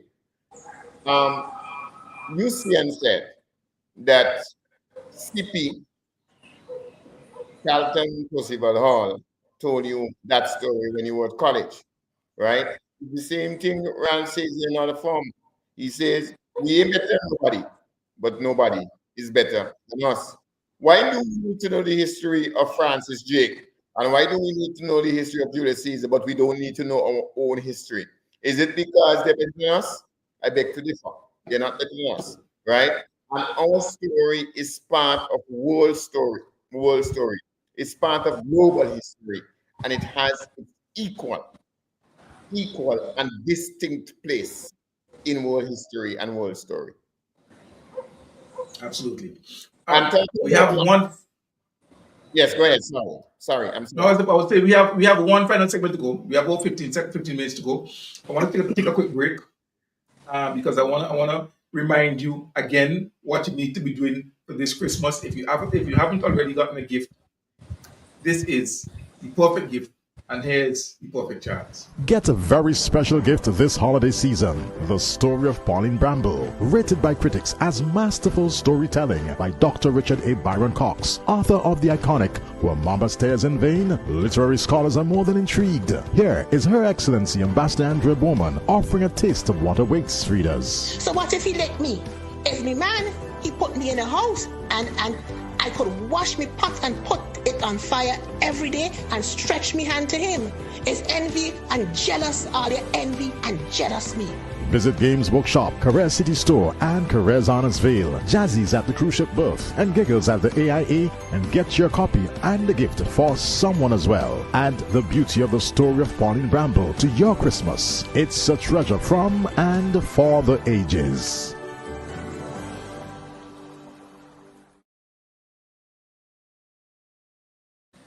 It is a treasure from and for the ages. Believe me, I've read it, and you would not be disappointed when you do. With me today, as always, is Richard, the author of The Story of Pauline Bramble. And also with me is the other half of the dynamic duo of the Morning Scoop and the voice of Pauline Bramble, Eddie. And we are chilling on the Settie this Sunday afternoon. And that's why the program is called Sunday Settie. Trust me, when I do get back, God's willing, and I'm able to put the studio properly for this program, you'll see exactly why it's called the Sunday Settie. But on the Settie with me today, Eddie and Richard, and we're talking about the launch of his book, his latest novel, that is happening on Wednesday, the 18th at 6 p.m., Richard, or 5 p.m.? 6 p.m. 6 p.m. Only able to accommodate a few individuals in person because it is happening under the patronage of Her Excellency Dame Susan Duggan, Governor General of St. Vincent and the Grenadines, at her official residence. And so, because of that, we would, had we done it at the park, of course, everybody would have been able to come. But the park was booked. We took a smaller venue. And so the majority of intentions are going to have to look at it on live on VC3, on API. I'll even put it also as well on Play with CM Marshall. I doubt that'll be necessary because everybody has to be able to go on the other platforms and get it. It's happening this Wednesday. I think you should make an effort to be there. I know Ev is proud, although he left England and left the book in England, so he can't get him signed. But he's proud to be there. My cousin, I'm telling her business. I'm not going to call her name, but she should be in St. Vincent and the Grenadines, and she's working with both of her books. And she said to me, Sion, make sure you tell Richard I want an invitation. And cousin, you're watching. I told Richard, get out of here. But I know there are many individuals who bought the book and would love to go there to have it signed. Unfortunately, everyone cannot. But Richard, maybe one of the things that you can do during the Christmas season is find yourself at one of the locations and maybe do some signings as well for individuals who are buying. But this is the ultimate Christmas gift for someone you love, someone you care about. Get that book and make sure that you get that special gift for someone at Christmas. Richard, the Pauline Bramble, the story of Pauline Bramble, Springs, Blossom, and Young Thorns, gives the impression that if you're using one season, spring, and not the village, then naturally there are 3 other seasons Yes. to follow. Yes. Can we expect more from the story of Pauline Bramble? Yes. As you know, the title of the book, and it says Book 1. So this is the spring of her life when she's a young child, a young teenager, teenager and a young woman. But it goes only up until she's 22 years old, right? And you read the book, and Anthony is reading it, and you don't want to give away the secret, but as you know, it leaves you someplace, at a particular point. So what happens after she becomes 22? Well, um, there will be the summer of her life. That is when she becomes a grown woman, not a young woman anymore, but a grown woman. And the story goes on there. And then book 3 is the autumn of her life. This is when she is a mature woman, a wiser woman, right? Not just a grown woman, but a wiser woman, okay? A woman who has seen so much in life and now is able to more understand and manage, you understand, the things around her in society. And finally, there's winter of her life. Well, I think you can guess what happens at the end of winter, right? And I don't need to discuss that. But what you're looking at here, Cian, is a story which covers all of 200 years, basically. Okay? And so you see her up to 22 in book 1. In book 2, you would see her up to 45. In book 3, you would see her up to 65. And in book 4, well, you know the story. So, which is the winter of her life. So there's much more to be told, and all of it is told from the community standpoint. In other words, you see the people in our country, you see life in our country, and more than anything else, you understand what went into making us. So, for example, I could give you, and I mean, you being of a 7-day background, I'm sure you would remember the discussion between Sandy. Well, actually, I was waiting to stop talk, second talk about that. So can I talk about it, please? Because it is something I wanted to touch on, and I want to extend what jumped out at him as well. I think Pauline Bramble touched on. I'm telling you, it's just a Congo. The socio-religious aspect of life, and it touched on the religions of note, the spiritual Baptist, the Orthodox religions, and of course the Adventist religion. And I was impressed with the level of research that Richard did, because here it was, he was talking about the young lady joining the Adventist church, and then she was going to Trinidad, and he was going to be a pastor, study pastor in Trinidad, and she was going down with him to live with him, and so on and so forth. And the way it was framed, that's exactly the way then, as it was, the Caribbean Union College, and it was then now the University of Southern Caribbean, the young man in the church decided to become pastor. He had no money, but the university has this way you could sell the books and so on and so forth. You go down to study, your wife go down with you, and those type of things. So that jumped out at me, and the discussion between what's his name again, Percy. You're muted. Between Sandy and Pastor Hawkins. Sandy. Between Sandy and the pastor. There's this. I think it was at the wedding, right, Richard? It was at the wedding. I can't remember. It was the wedding. And the issue of meat comes up. And Sandy is having the discussion that most non-Adventists have with Adventists about how sweet pork be.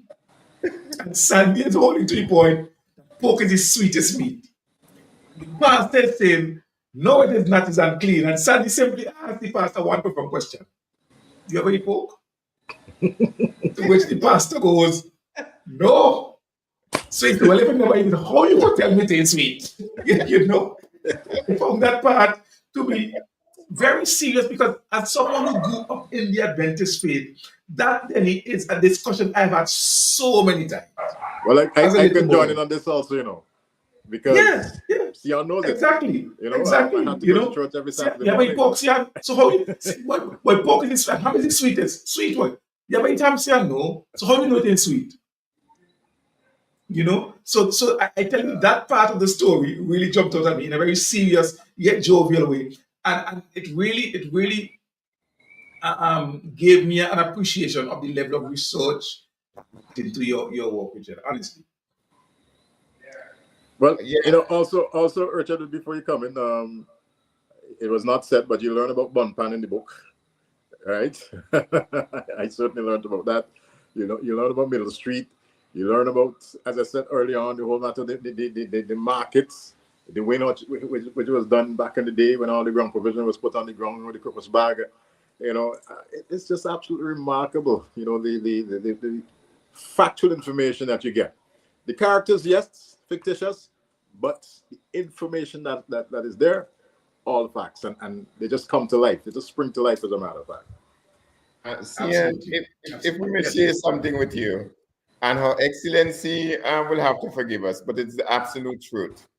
We visited Her Excellency the second time after we had agreed on the thing and so on. So we wanted to update her.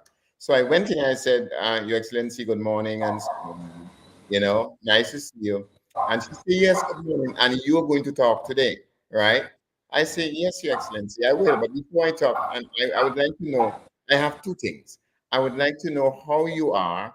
And before I could go on to the second thing, she said, oh, I'm fine. Everything is wonderful. But there is a war in my house. She said, there is a war in my house. I said, "Yeah." I became very concerned, and so I said, what is this about? And then she saw how concerned I had become. And so she said, no, it's between me and my husband. He would not, I cannot have access to my own book. You The moment I put it down, he takes it up and never wants to give it back, right? And I told him, I will complain to you. And he said he knows that you will be on his side. You know, I was I said to her, I said, if it makes if it makes any easier for you, please tell him that I am on your side. She said he would not believe because he knows that you're on his side, right? But the truth is that she had to finally come to an agreement with her husband that he would allow her 1 hour after dinner to read. You understand? And after that, she has to hand it back over. So every day, 1 hour after dinner, she can read. And then she can hand it back over. You know, but in the last meeting we had with her last week, she said it is an extremely good read. I will not say anything more now. You will hear me talk on the day, but it is a profound work in her mind. So across the board, as you said, Sian, across the board, people have come to appreciate. And she said that to me actually. She said, I'm amazed at the amount of research that you did because the tale, she's actually said that to me. yes, absolutely, The absolutely, scale at which you go and absolutely. explain these things, that must have taken a lot of research. She actually said those words to me. So, yes, you're right. Benny, you want to say something? No, I was just adding to what Richard said, you know, with regards to the Governor General saying that there was a war in her house. I also recall about a weekend or 2 weekends back, we had lunch at the house of Frankie Brown, our friend. Of course, you know Frankie, Of Sian. course, of course, I, of course. I've never. Hold on, Denny, 1 second. As a matter of fact, Mrs. Brown said I miss Sian. I swear to you. Was that? Mrs. Brown, when we were there for lunch, Mrs. Brown said, I miss Sian. He Oh, should yes. be here. That's a Mrs. Brown fact. That's a actually fact. said that. She actually That's a said that. fact. And I Yeah, missed but out. Like with everything else, I missed out. What is that? I was making the point nonetheless that I never really have seen Frankie as an avid reader. But his wife stated that she bought the book. I think they were journeying somewhere, right? But she bought the book to read, on her way up. Yeah, they were journeying to India. Yes. Right, exactly. And when she got there, she found it difficult to actually get this book to read. The reason being was that her husband, our friend Frankie, was taking the book and reading it. And when asked about it, he's like, "Hold on, I'm reading the book." She said to us, she actually had to go online And buy and buy the Kindle version. the Kindle version of the book so that she can read the book. That is, what has been happening, and no doubt, I'm saying to persons, it's a novel that, as I said, is a must read, but make sure you have at least 2 copies in your house, because there'll be instances where, as Gigi would have said, and as Frankie and his wife highlighted, more than one person will want to read the book at the same time. So have at least 2 copies in your house. That's my recommendation. I hear that. Well, and this is definitely type of time. I took a lot of talk this afternoon because I would not be emceeing on Wednesday. That's Denny's position. So I decided to might be the emceeing today. Right? But guys, really, we out of time, but it was really Yes, wonderful. getting dark in my location. Yes, it's really wonderful to have had both of you on. Denny, first time on the show. Thank you so much for being a part of it. Pleasure. And Richard, Denny, I want to wish both of you and the story all the best this Wednesday. I wish a successful launch, and I really do hope that St. Vincent and Grenadines continues to support its own and make this story one of true significance. Something that, first of all, according to Acts 1:8, that we would make popular or show its significance, first of all, at home. And because of that, the rest of the Caribbean and the world can see that we have a gem, and we need to make sure that this gem reaches its fullest potential. Guys, thank you so much. Thank you for being a part of the program. And those of you who tuned in to watch and have been here for the last 2 hours, really appreciate from everybody who's on. Well, FC is already at the stadium, so yeah. So for everybody, thank you so much, guys. Well, I just have Final one thing to say, Sion. I'm going to do 2 things that you can't do this evening. I'm going to have a piece of black cake in Richard's house, and then I'm going to leave here and head to the stadium to enjoy some cricket. All right? Sorry to mention it, but all the best. It's a pleasure. I'm going to do 2 things. I'm going to do 2 things that you can do. I'm going to sit down and formulate my cross-examination for my assessment on Tuesday, and I'm going to cry. I can't do that for you. I won't do that for you. I just want to really and truly just say thank you. Thank you to every single person who have helped me in this journey. Thank you to the people on the live here, Coach Joe and Josette and EPSI Reviewed and Evan. Evan, you have your invitation, so I'm looking forward to seeing you. And thank you, Cian and Denny, and everybody who have played and who are playing such a significant role in promoting this work. Thank you, Cian. All right, have a good one. All the best. Until February. Now, remember I said that.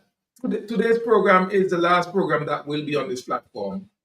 There will not be another program of Sunday Settie or another program of Update with Sion Marshall until the first week of February. I'm taking the time off to really focus on my assessments that go into January, and also to address some other personal issues. But thank you so much for the support that you have given the program since we started on the 7th of March this year. First of all, all the programs of Uplate, and also when we started Sunday Settie, you've given tremendous support to this platform, to these programs, and I really appreciate that. And I look forward to your support, continued support in the new year. Until the new year, Sion Marshall, and on behalf of my guests, saying, have yourself a fantastic Sunday evening. All right.